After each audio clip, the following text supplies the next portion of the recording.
ये तो केवल मोहरा है। इसके पीछे जो सोच है, जो हाथ है, वो अरविंद केजरीवाल जो दिल्ली के मुख्यमंत्री हैं, जो अपने आप को कट्टर ईमानदार कहते हैं, कट्टर देशभक्त कहते हैं, आज उन तक आँच पहुंचने वाली है। अपने लाभ के लिए एक षड्यंत्र रचा और दिल्ली वासियों के लिए, जबकि दूध के साथ दूध फ्री करना चाहिए था, किसी भी राशन के साथ राशन फ्री करना चाहिए था, परंतु इन्होंने शराब के साथ फ्री कर कहीं ना कहीं उस शराब को जो बच्चे नहीं पीते थे, जो युवा नहीं पीते थे, घर घर तक पहुँचाने का काम किया है। ऐसी सरकार को बर्खास्त करना चाहिए। ये केवल जो षड्यंत्र है और जो पीछे से दिमाग है और अरविंद केजरीवाल जी का है।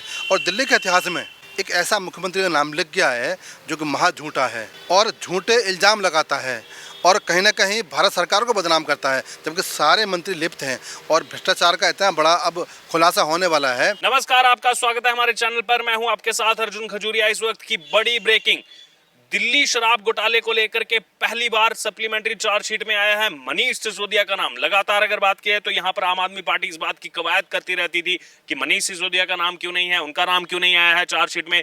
बेबुनियाद जो है यहां पर आरोप लगे हैं मनीष सिसोदिया पर, जानबूझकर अंदर रखा जा रहा है। बीजेपी डर गई है हमसे। और इसी मुद्दे पर बातचीत करने के लिए हमारे साथ इस समय मौजूद हैं पसमंदा मुस्लिम समाज के अध्यक्ष, राष्ट्रीय अध्यक्ष यहाँ पर एहसान खान। उनसे हम बात करेंगे। लगातार आम आदमी पार्टी, अरविंद केजरीवाल और तमाम जितने बड़े नेता हैं वो यहाँ पर यही कहते थे कि मनीष सिसोदिया का तो नाम ही नहीं है चार्जशीट में। अब आखिरकार यहाँ पर एक लंबे समय के बाद ही सही, लेकिन मनीष सिसोदिया का नाम सप्लीमेंट्री चार्जशीट में सीबीआई की तरफ से दे दिया गया है। और एक दिन पहले ही उन्होंने बताया, सीबीआई ने कोर्ट में, कि मनीष सिसोदिया ही इसका सरगना है, वही किंग पिन है पूरे शराब घोटाले का। आज़ादी के बाद एक ऐसा मुख्यमंत्री आया है दिल्ली में जिसके पास कोई विभाग नहीं है। ये इतिहास है हिंदुस्तान का कि ऐसा मुख्यमंत्री जिसने कोई मंत्रालय ना लिया हो और मुख्यमंत्री बन गया हो। उसके पीछे एक सोच थी, उसके पीछे उनकी रणनीति थी। पहले कहते थे कि मैं एक इनकम टैक्स का अधिकारी हूँ, वहाँ से भी इनको फटकार पड़ गई, ये कोई अधिकारी नहीं है, ये झूठ बोल कर उन्होंने बरगलाया जनता को और दिल्ली में बैठकर वोट लिया। अन्ना हजारे के कंधे पर रख कर बंदूक चलाई और एक ऐसा आनंद खड़ा हुआ। कहते थे हम लोकपाल लाएंगे, ना लोकपाल लाए। हम कहते थे कि भ्रष्टाचार की फाइल खोलेंगे, ना फाइलें खुली, खुद भ्रष्टाचार में लिप्त हो गए। और मनीष जी तो एक मोहरा है, नाम आ गया है। नाम पहले भी आगे होना चाहिए था, परंतु नाम आ गया है। ये तो केवल मोहरा है। इसके पीछे जो सोच है, जो हाथ है, वो अरविंद केजरीवाल जो दिल्ली के मुख्यमंत्री हैं, जो अपने आप को कट्टर ईमानदार कहते हैं, कट्टर देशभक्त कहते हैं, आज उन तक आँच पहुँचने वाली है, क्योंकि ये भ्रष्टाचार है, बहुत बड़ा है। और ऐसा मुख्यमंत्री और ऐसा शिक्षा मंत्री और ऐसा आबकारी मंत्री जो शराब के घोटाले में फंसा है और शराब घर घर तक पहुंचा रहा है, जबकि मुख्यमंत्रियों को और ऐसे मंत्रियों को हम तो कहते हैं कि जेल में डालना चाहिए। ऐसा एक मुख्यमंत्री आया जो शराब के प्रचार प्रसार के लिए, शराब की नीति के लिए, अपने लाभ के लिए एक षड्यंत्र रचा और दिल्ली वासियों के लिए, जबकि दूध के साथ दूध फ्री करना चाहिए था या किसी भी राशन के साथ राशन फ्री करना चाहिए था, परंतु इन्होंने शराब के साथ फ्री कर कहीं ना कहीं उस शराब को जो बच्चे नहीं पीते थे, जो युवा नहीं पीते थे, घर घर तक पहुँचाने का काम किया है। ऐसी सरकार को बर्खास्त करना चाहिए। और मैं तो कहता हूँ मनीष के साथ साथ अरविंद केजरीवाल को भी जेल जाना होगा। जो बार बार इसमें जिक्र जो आपने भी किया अरविंद केजरीवाल का, क्योंकि आम आदमी पार्टी को बनाने वाले वही हैं, अभी मुखिया संयोजक वही हैं आम आदमी पार्टी के। तो कुछ दिन पहले सीबीआई ने उनको भी बुलाया था, यहाँ पर 56 सवाल उनसे पूछे गए और उसके बाद एक विशेष दिन का सत्र बुलाया जाता है यहाँ पर अरविंद केजरीवाल की तरफ से, क्योंकि जानते हैं बाहर बोलेंगे तो कई बार ऐसा हो चुका है कि फिर माफी मांगनी पड़ी उनको नितिन गडकरी से, अरुण जेटली से। तो विशेष दिन का सत्र बुलाया और उसमें आकर के एक कहानी वो सुना रहे हैं।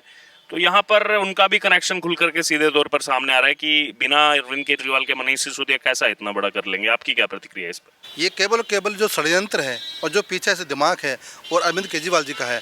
और दिल्ली के इतिहास में एक ऐसा मुख्यमंत्री का नाम लिख गया है जो कि महा झूठा है और झूठे इल्ज़ाम लगाता है और कहीं ना कहीं भारत सरकार को बदनाम करता है, जबकि सारे मंत्री लिप्त हैं और भ्रष्टाचार का इतना बड़ा अब खुलासा होने वाला है कि दिल्ली की जनता रोएगी। हमने किसको चुन लिया और कैसा हमारे पास एक नेता मिल गया जिसने हमें ठग लिया। आज दिल्ली की जनता को ठगा है, ना पानी है उसके पास, ना बिजली उसके पास है। और अभी तो हाँ, एक और घोटाला होने वाला है, बिजली घोटाला।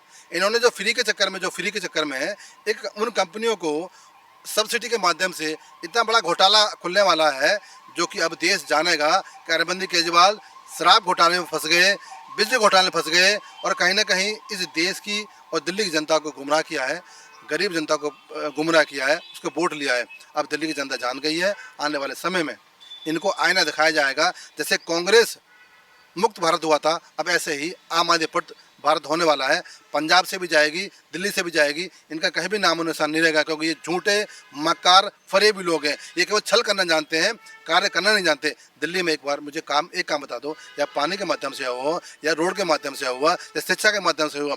अब शिक्षा का बहुत बड़ा नाम लेते हैं कि सुशोदेव बहुत अच्छा काम किया है। आज भी स्कूल ऐसे हैं, शौचालय में पानी नहीं है, दरवाजे नहीं है, बच्चे आज भी नीचे बैठते हैं। परंतु प्रचार प्रसार, झूठा प्रोपेगेंडा फैलाना इनकी आदत बन गई है। क्योंकि अब इनके पास में कोई विकल्प बचा नहीं है। ये घोटाले में जाने वाले हैं, शराब घोटाले में जाने वाले हैं, और बिजली घोटाले में जाने वाले हैं, और बहुत से घोटाले जो खुलने आएंगे वो सबके सामने आएंगे। इसके अलावा अगर बात की जाए तो यहाँ पर अरविंद केजरीवाल का जैसे नाम आया, मनीष सिसोदिया का नाम आया, एक और नाम बहुत प्रमुखता से चल रहा है, संजय सिंह का। और वो लगातार नाम उनका जो है वो 6 जनवरी को सामने आया था। अभी पिछले कुछ दिन से लगातार प्रेस कॉन्फ्रेंस, ईडी के अधिकारियों पर मानहानि का केस से लेकर के तमाम बातें वो आकर के, भाषा शैली तो पूरा देश उनका देखता ही है। तो संजय सिंह के लिए क्या कहेंगे यहाँ पर आपकी, वो इतने ज्यादा जो है क्यों यहाँ पर ऐसे दिखाई दे रहे हैं, बुखलाते हुए उनके बयान सामने आ रहे हैं, उल्टी सीधी भाषा शैली का वो प्रयोग कर रहे हैं, और उनका भी जब नाम सामने कह रहे हैं मेरा नाम कैसे आ गया, मेरा नाम कैसे डाल सकते हैं, ईडी पर मानहानि का केस कर रहे हैं। संजय सिंह राज्यसभा सांसद हैं, उनको अपनी गरिमा का ख्याल नहीं है कि जो भारत सरकार की, जो भारत की जांच एजेंसियां हैं, चाहे वो ईडी हो चाहे सीबीआई हो, निष्पक्ष जांच करती हैं, और हमारी ईमानदार, सशक्त, समृद्ध ये जांच एजेंसियां हैं, अभी उनका अपमान करते हैं, ये कानून पर भरोसा नहीं करते हैं। और कहीं ना कहीं अब ये संजय सिंह हो, अरविंद केजरीवाल हो, चाहे कोई भी आम आदमी पार्टी के एमएलए हों या कोई मंत्री हों, ये कहीं ना कहीं ये लिप्त हैं भ्रष्टाचार में। इन्होंने दिल्ली में आकर जो काम किया है भ्रष्टाचार का, अब देश देखेगा। और ऐसा भ्रष्टाचार कभी किसी सामने भी नहीं होगा जो मुख्यमंत्री कोई मंत्रालय नहीं लेता है और मुख्यमंत्री बन जाता है। और कहीं ना कहीं ये पूरा इनका प्रोपेगेंडा है, कहीं ना कहीं पूरी चाल है इनकी, और ये चाल में फंस गए हैं। और अब जल्द देखना, कहीं ना कहीं खबर आएगी कि सीबीआई ने इनको गिरफ्तार कर लिया है, तो इनके पास कोई सबूत नहीं है। जो भ्रष्टाचार है वो अब आस्ते आस्ते जांच आगे जा रही है। जब जांच अपनी सीमा पहुंच जाएगी तो रात को खबर आएगी कि अरविंद केजरीवाल जी गिरफ्तार कर लेंगे, वो समय आने वाला है। और संजय सिंह भी उसी लाइन में है। आम आदमी पार्टी तो इसमें संलिप्त दिखाई दे रही है, लेकिन ना ही सिर्फ आम आदमी पार्टी, अब इसमें साउथ कनेक्शन भी सामने है, साउथ लॉबी से कनेक्शन सामने है। तेलंगाना से लगातार पिछले कुछ महीनों से कनेक्शन सामने है। जो खुद केसीआर वहाँ के मुख्यमंत्री, उनकी बेटी के कविता, वो एमएलसी भी हैं, वहाँ पर विधान परिषद की सदस्य भी हैं, उनका नाम इसमें सामने है। लेकिन अगर बात की है तो आज एक और यहाँ पर नाम सामने आया है, वो है उनके जो सहायक, बार बार जो नाम सामने आ रहा था, उनका ऑडिट देखने वाले बुच्ची बाबू का। बुच्ची बाबू को लगातार बीजेपी जो है वो यहाँ पर उनके कनेक्शन को सवाल उठा रही थी, उनकी जो है यहाँ पर इसमें वर्किंग को लेकर सवाल उठा रही थी। अब उनका नाम भी इस चार्जशीट में सामने आ गया, अमनदीप डल का नाम इसमें सामने आ गया। यानी कि जितने लोगों को बुलाया गया सीबीआई की तरफ से, उन सबका नाम धीरे धीरे करके इसमें शामिल हो रहा है। मैं आपके चैनल के माध्यम से बता दूं देश को कि मोदी जी देश के अंदर जो भुखमरी है उसे ख़त्म करने की कार्य कर रहे हैं। और मोदी जी उस देश की गरीब जनता को सशक्त, समृद्ध बनाने के काम कर रहे हैं। मोदी जी देश की जनता को रोजगार देने के काम कर रहे हैं, वो देश की भूख मिटा रहे हैं। अब हमारी जांच एजेंसियां हैं, चाहे सीबीआई हो चाहे ईडी हो, उसने भी ठान लिया है कि अब सरकार जो है वो निष्पक्ष जांच कराएगी, और हम भी स्वतंत्र हैं। पहले कहीं ना कहीं दबाव में होती थी सरकारें, पहले कहीं कि सरकार के दबाव में होती थी, कांग्रेस के दबाव में होती थी। आज जांच एजेंसियाँ स्वतंत्र हैं। अब देश के अंदर किसी भी पार्टी का एमएलए हो, किसी पार्टी का एमपी हो, या कोई भी आदमी हो, या कोई व्यापारी भी हो, अगर भ्रष्टाचार करेगा, अगर देश को लूटेगा, देश की संपत्ति को नुकसान पहुंचाएगा, तो हमारी देश की एजेंसियां सशक्त हैं, उसके गर्भान तक पहुंच जाएंगी। अभी बहुत बड़े खुलासे होने वाले हैं हर राज्य में। जिन राजनेताओं ने लूट मचाई है, जिन राजनेताओं ने जनता का पैसा खाया है, जिन राजनेताओं ने उन जनता गरीबों का योजना नहीं पहुँचाई है, उनका धन लूटा है, और कहीं ना कहीं उस देश की जनता का हक मारा है, तो अब सीबीआई, ईडी और जो जांच एजेंसियां हिंदुस्तान की हैं वो बिल्कुल निष्पक्ष जांच करेंगी और सबको बारी बारी से जेल में डालेंगे, और उनकी सदस्यता भी रद्द होगी।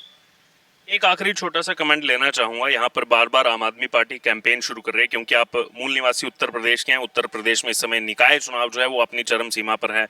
सभी पार्टियां तैयारी कर रही हैं। इस बार आम आदमी पार्टी ने भी एंट्री की है। पहले हाउस बिल जो है उसको आधा करेंगे, वाटर बिल माफ करेंगे, और अब तमाम जो है केजरीवाल के गाने वहां पर थीम सॉन्ग और ये सब चीजें जो है उत्तर प्रदेश में चलाई जा रही हैं। और संजय सिंह कह रहे हैं कि एक बार झाड़ू को चला दीजिए। क्या लग रहा है आपको, झाड़ू चलाएगी उत्तर प्रदेश की जनता?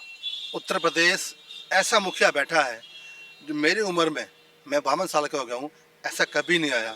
उसने इस प्रदेश को भयमुक्त बनाया है, इस प्रदेश को चमकाया है। आज प्रदेश में कर्फ्यू नहीं है कहीं पे भी, आज पूरे प्रदेश में कहीं दंगा नहीं है।